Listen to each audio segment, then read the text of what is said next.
Hey everybody, welcome back to 3COG. Today is a very different episode than what you normally get out of me. Actually doing a live chat here with a buddy, Rick Delve. So he is Canadian. We're not going to hold that against him because he's actually here to try to explain some of the intricacies and weirdness of Canadian gun laws, self-defense laws, and stuff like that. He does have a YouTube channel. It is at Rick Delve, Delve. So you can check him out and give him a follow on YouTube as well. So Rick, welcome to the channel. Happy to have you. Well, thanks for having me. This is like the first time I've ever been on one of these. So I've done, I think, 2 live chat videos in the past. One was actually with Yankee Marshall before I unsubscribed from him because I got tired of him attacking veterans and accusing them of basically stolen valor. So I unsubbed from him. yeah, that's right. That's where I first learned to you, and that's why I started following you from your Oh, okay. Yeah, I got Yankee Marshall. So I got like 500 subscribers off of doing that live chat. That yeah, was a weird one, man. I was in Bahrain. It was like 3 o'clock in the morning, my time. Yeah, but I was happy. I was happy I was able to do it. It's interesting.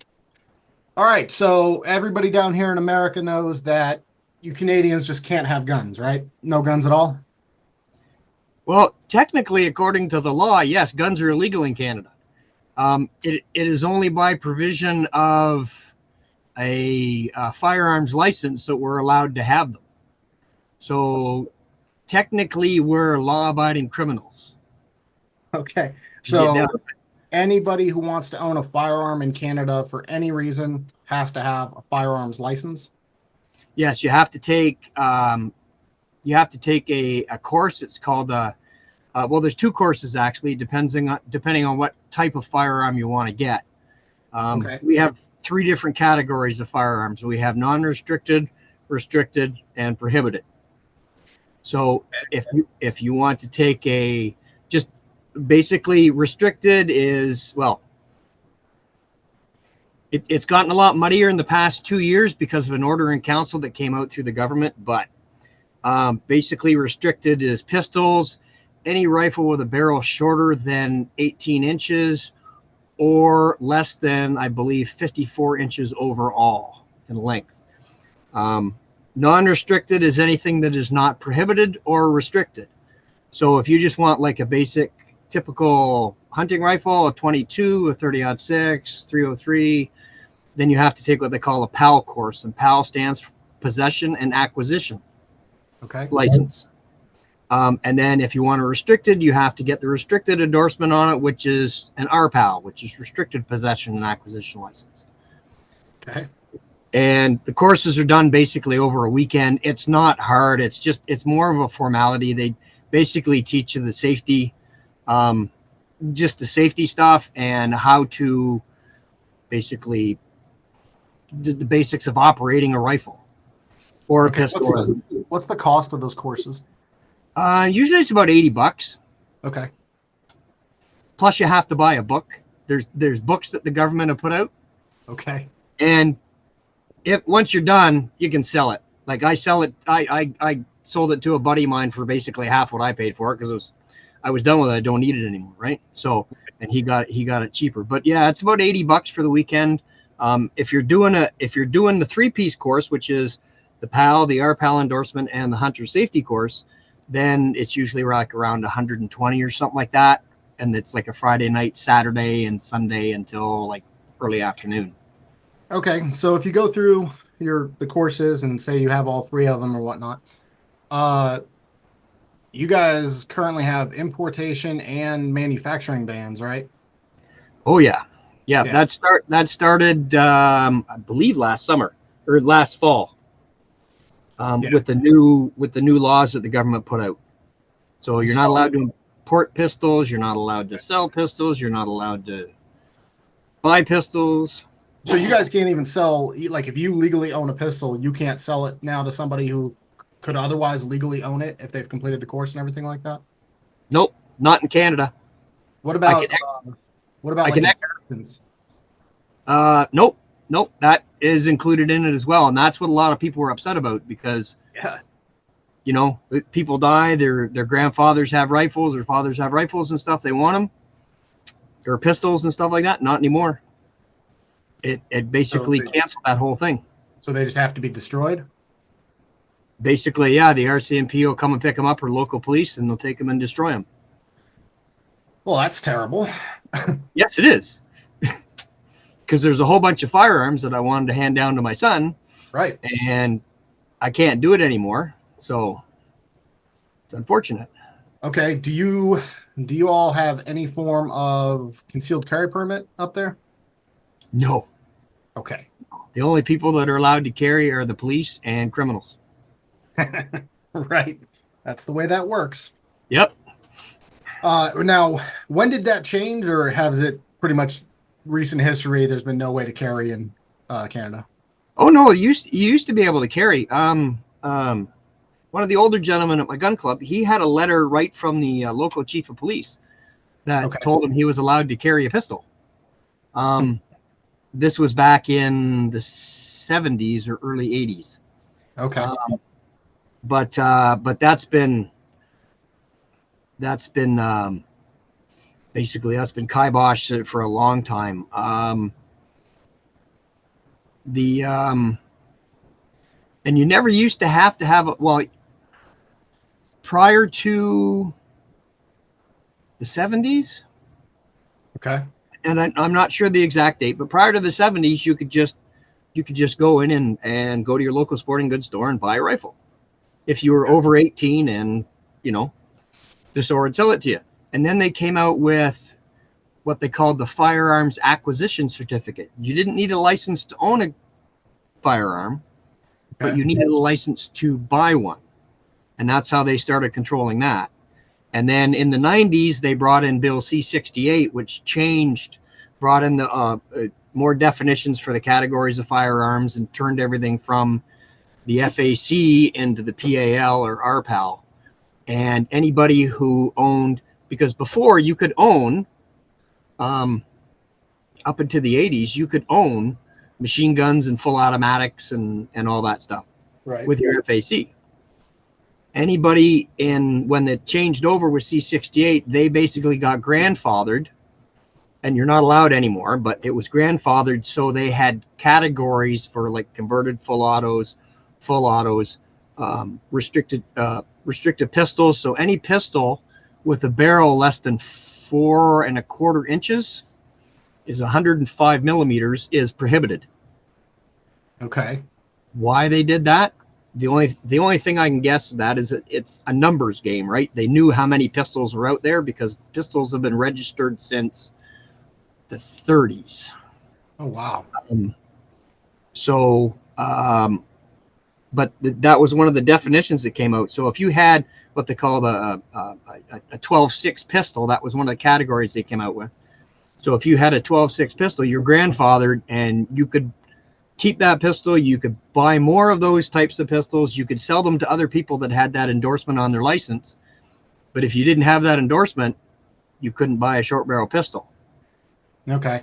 So I wonder about, when it got worse in the 90s, probably around the same time that the United States instituted the assault weapons ban in 94, which fortunately, sunset in 2004. Yeah. All right. Yeah. So obviously Canada has a very thriving hunting culture. Oh, yeah. So for a standard hunting rifle, like, lever action or bolt action or something like that, so which course do they need for that? Just the hunting one? Yeah, a hunting course and a basic PAL course, a possession and acquisition license course. Okay. And then you guys just have a cap on. So it's strange because like Canada, we used to look north at you guys and we were jealous of some of the guns that you guys could import that we couldn't. Yeah, you guys had access to a lot of rare Chinese guns, ones that in the States are worth a ton of money if you have a pre-ban imported one. So up until, and that was up until 2 years ago, something like that. You guys still had access to all that? Pretty much, yeah. Okay. So what are you guys' magazine restrictions now? Well, that depends on the gun. Okay. So basically, magazines are limited to the capacity for which the gun is originally designed for pistols. So you can have a 10-round magazine in a pistol, Okay. but you can't have a 10-round detachable magazine in a rifle. Okay. Depending on So basically everything had to be pinned to, this was years ago. Everything had to be pinned to 10 rounds. Okay. So all your AR mags, all your like Beretta 92 mags, everything had to be pinned to 10 rounds. And then they came out with the 5-round limit. So my SKS, I can only put 5 rounds in it. There's a pin in the bottom of the magazine. You have to have a pin or a stopper, basically something that's not easily removed. Okay. To do that. But the RCMP tend to like to interpret the laws as they want them to be, not as they are written. Oh, our ATF tries to do that all the time. Yeah, and the RCMP is just as insidious. And everybody says, "Oh no, their firearms lab is nice." No, I don't care what they say, but they've done a lot of dirty stuff over the years. So I can have 10 rounds in a pistol, and basically to limit it, all you needed to do was drill a hole and put a rivet in so the follower couldn't go down any farther. Yep. Now, our prime minister wants to bring out a new law where everything has to be permanently altered. So it cannot ever be removed, like putting a block of steel in the bottom and welding it to the magazine. Okay. Whatever. Now, hunting shotguns for years have been limited to 3 rounds, so you have to put a plug in the barrel. And that's regardless of what game you're hunting, or like all shotguns, period, or Oh, that's for like waterfowl and ducks and geese and everything else like that. Yeah, we have similar laws down here for hunting seasons. Yeah. So, but I take that shotgun to the gun range, or use it for say CQB or 3-gun or something like that. Yep. I just pull the plug out and away I go. You can have pretty much just manual activated firearms. For the moment, I believe, do not have any magazine restrictions, such as lever actions or pump actions or anything like that. Okay. But my AR is limited to 10 rounds in a magazine. Depending on the gun, sometimes it's limited to 5. But they made exceptions because when they brought in the ban, of course, you have the M1 rifle, the M1 Garand. Yeah. 8-rounded block clip. 8-rounded, but there was a 5-round magazine restriction, so they had to put an exemption in for that. And Garand's probably rolling in his grave. He was Canadian, wasn't he? Yes, he was. Yeah, John C. Garand. Yeah. So they made but because of that, we do have 5-round end blocks that were manufactured by a company. Huh. In case the government ever decided to do something about that. All they have is just the wings are just a little crimped up a little farther. Yeah. Buddy of mine has a couple of them. But it's weird because I can only use 5 rounds in my rifle, say for what would be a good one? Would be the Ruger PC carbine. Okay. Right? So I can use the magazines are limited to 5 rounds. But if I take a Glock magazine that's pinned to 10, I can use it in that rifle because it's intended for the Glock pistol, which is limited to 10. Huh. And they don't see that as circumventing it. It's like because it's for a pistol, you can slap it in there. This is what they first came out with. And now they're trying to close that whole loophole, saying all magazines are going to be pinned to 5. That hasn't gone through yet, but. Okay, so outside of firearms, are you guys allowed to carry pocket knives?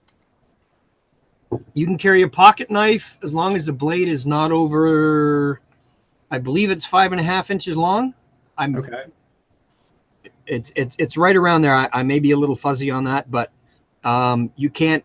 But if you ever have to use it in self-defense, it's now considered a prohibited weapon. Or it's now considered a weapon, and because you're not allowed to carry weapons for self-defense, right? In Canada. Yes. So technically, when my daughter was going to college or university, she was up in Peterborough, which is about 2 hours away from here. And the university was out on the edge of the city, so it was in like there's wildlife around and stuff like that. So I gave her a can of bear spray when she was walking back from classes at night and stuff like that. Had she used it on a bear, it's perfectly fine, or a coyote or something like that. She uses it on a person, she's automatically charged With the use of a weapon. with possession of a weapon for use in self-defense. So do you guys have any protection as far as self-defense goes? Like legally, are you allowed to use your hands to defend yourself, or is that illegal? Or The law is very vague, but basically what it comes down to is you can match force to force. that's a terrible way to win a fight. Yes, it is. Terrible. There have been a few cases recently where firearms have been used. Of course, the person that's been charged, they've gone to court and they fought it, and the charges have been dropped. But But it's still basically, an automatic charge, not like officers' discretion, where they're like, clearly this was self-defense. Like they're Oh, still yeah. to get charged right off the rip. yeah. If you use a firearm or a weapon at all in any self-defense situation, you're automatically charged. Okay, what about other common to us blunt type weapons like expandable batons, brass knuckles, anything along those lines? Nope, they're all prohibited weapons. Wow. Yeah. So are you allowed to own them but not use them, or you just can't own them? As far as I know, you're not even allowed to own them, Okay. and for sure, you're not allowed to use them. Right. And it'll help you if they catch you carrying them. Yeah, in the state that I live in, because I have a concealed carry permit, which I do not agree with the requirement of a concealed carry permit, but because I have one, it changes what I'm allowed to carry besides just firearms. So like because I have a concealed carry permit, I can also carry brass knuckles. I could carry a machete if I wanted to. Like all that stuff is covered because I have a CHP, which doesn't make any sense, but I take advantage of it the way that I can, all the way to the point that in certain cities in my state, open carry is legal in my state, but you cannot open carry a weapon that holds more than 20 rounds in certain cities, like 7 cities in the state of Virginia. So, but with a concealed carry permit, I can open carry whatever I want to. It's a very weird thing. And they passed that law to try to stop Second Amendment protesters and whatnot from open carrying AR-15s at the Capitol and stuff like that. But with a concealed carry permit, you can, as long as you're not in certain locations. But yeah, no, it's none of them really make any sense. No, and we're not even allowed to own AR-15s anymore. Right. Now, so were you all supposed to turn them back in when they were banned and surrender them? Well, or in May of 2000, coming up 3 years now. Yeah. So in 4 years. In May 2020, the government, the Liberal government came out with this order in council, and put it through Parliament and basically banned 1,500 different models of firearms. And they went through the list and went down through every model of AR-15 they could find, plus what they call variants. And the thing that gets us is variant has never been defined. It's nowhere defined in the Firearms Act or anywhere else. But the police and the RCMP Firearms Lab and the government seem to like using it a lot. Gotcha. So anything that was an AR-15 or a variant is now prohibited, including uppers. Uppers were never regulated before. So Okay. if you had like AR-15s before were restricted, so they were registered with the government. When you bought them, you had to go through the registration process and blah, blah, blah, blah, blah. And you had to get basically what they call an ATT, an authorization to transport, to take them from the gun shop home. And we had automatic ATTs attached to our licenses. for years, so you could take them from your house to the range without having to call the chief firearms officer. But you could pop different uppers on top of that registered lower. So, and the nice thing about it was, like, we didn't have, because it was restricted already, it didn't matter if we could have a 10-inch AR barrel or a 14-inch AR barrel or 16 or 18. Right. It didn't matter. We don't have the SBR laws that you guys do. Right. That was one of the things we were always jealous of you guys about, that you can slap a 0.5 on and it's still just the same classic. Yeah, it was the lower that was restricted. Now with this new order in council, one of the things they also prohibited was the uppers. So uppers are now prohibited. But when that came into effect, the government said, okay, we're giving you an amnesty of 2 years or a year and a half or something. I forget what it was at the time. It's been extended twice now. It doesn't expire until October 2025. And then they said, we're going to implement a buyback program. Well, Can't pay back what you didn't sell me. Well, this is the thing. This is what we argue about. But the thing is, they're trying to set prices and everything else like that. They first originally wanted to do it through Canada Post and have you turn it into a post office, and the post office would box it up, send it to the government. The government would give you a receipt, and then you get your check in the mail and they destroy it. Well, Canada Post didn't want anything to do with that because they're handling firearms now, and it's not what they're designed for.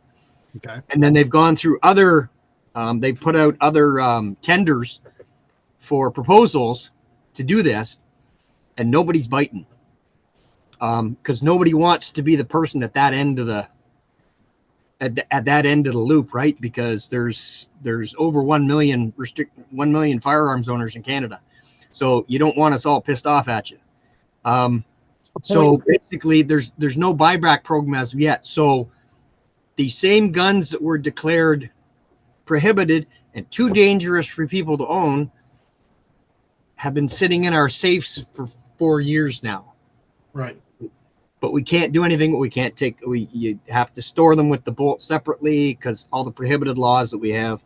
They have to be in your safe. They have to be trigger locked with the bolt or firing pin taken out. Blah blah blah blah blah. And we can't take them to the range. You can't do anything with them. But they're just sitting there. I was going to ask that. So we're down to about 6 minutes and 30 seconds left on this call.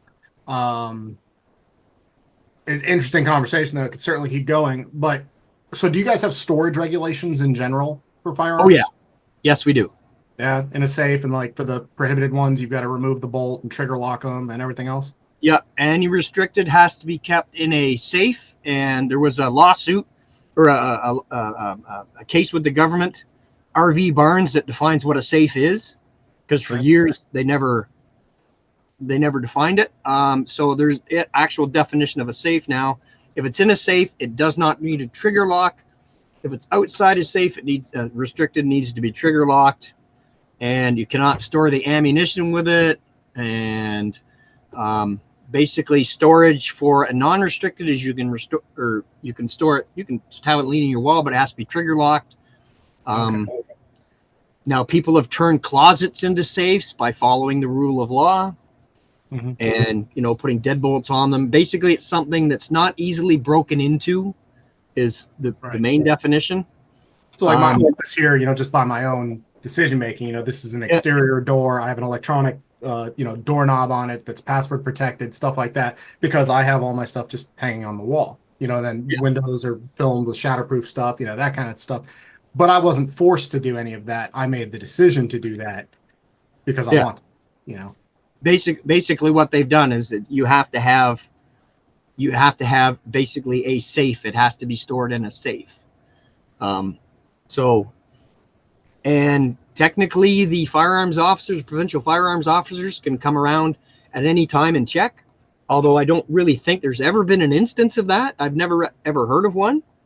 Someone may correct me if I'm wrong, but it's in the firearms regulations that they say that. But we keep our stuff locked up. Like I say, we're not the problem. We're storing things properly. We just want to enjoy our firearms. But yeah, it's very onerous. We're law-abiding criminals. We're not allowed to defend ourselves, and the government just hates us. Now, really quick, I've heard this, and please tell me if this is true or not.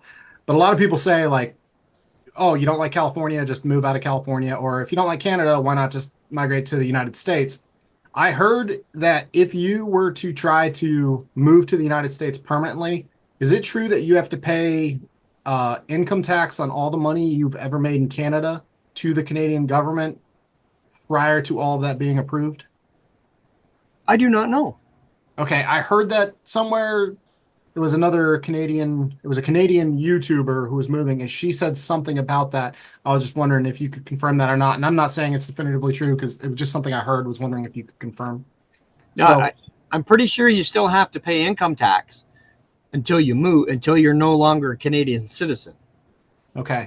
Because there's people who work overseas that have to pay income tax, but if they're paying in the country which they get it from, then there's some reciprocity there and you get money back or something like that. I'm not exactly sure how it works, but So I was talking about like if you actually migrated and became an American citizen, because that's one of the things that people say, like, oh, don't like it, move. Well, there's other restrictions to that. Obviously, it's not the easiest thing in the world. Unless you're coming from the South, then it's pretty easy to get in here. yeah, well, But I think that's, can you sponsor me so I can come down there? that's a whole thing I'd have to report with my work and everything else. All right, so we're down to our last like 2.5 minutes. What's your message to the people who watch this who are in Canada as far as how do you guys fix this? Basically, what we're trying to do now is we're in a massive legal battle in court over the OIC and some of the other stuff. Message: join a firearms rights organization, get involved, start talking to people, because that's Which our ones do you biggest guys thing. have up there that you like? I belong to three of them. I belong to the CCFR, the Canadian Coalition for Firearms Rights, the Canadian Shooting Sports Association, CSSA, and the National Firearms Association, the NFA. Those are our three major ones that we have up here. And they all do things differently. They all approach things a little bit differently. The CCFR is the most outspoken, and they're the ones that seem to be doing a lot of the stuff right now, including they're spearheading this massive lawsuit against the government. But just like get involved, like get people out to the. I've brought dozens of people out to the gun club and had them get their licenses and join the clubs and just get involved in and getting people out hunting and making it normal again, like it used to be back in the 70s and 80s. I remember growing up as a kid, bicycling through my hometown in the afternoon on a Saturday, the 22 over my back, going into a hardware store, picking up a box of 22, meeting my friends with their fishing rods, and we go out in the country for the day, and nobody batted an eye, right? Now, kids pull out a toy gun and they're calling cops and getting swatted over it. Yep. No, absolutely. All right. Well, we're down to our last minute here. For American viewers, yeah, same thing. Firearms Policy Coalition is a really good one down here. That's what I'm a member of. And they are a huge reason why the pistol brace thing got overturned. So they're doing good things. Rick, want to say thank you very much for joining me. And I think this is a good chat, and I'm happy that we can put this information out for people to learn. Thanks for having me. It's great to be here. And if anybody has any questions, I'm more than willing. All right, for everybody, thank you very much for watching, and like, share, subscribe, all that. I'll see you next time on 3COG.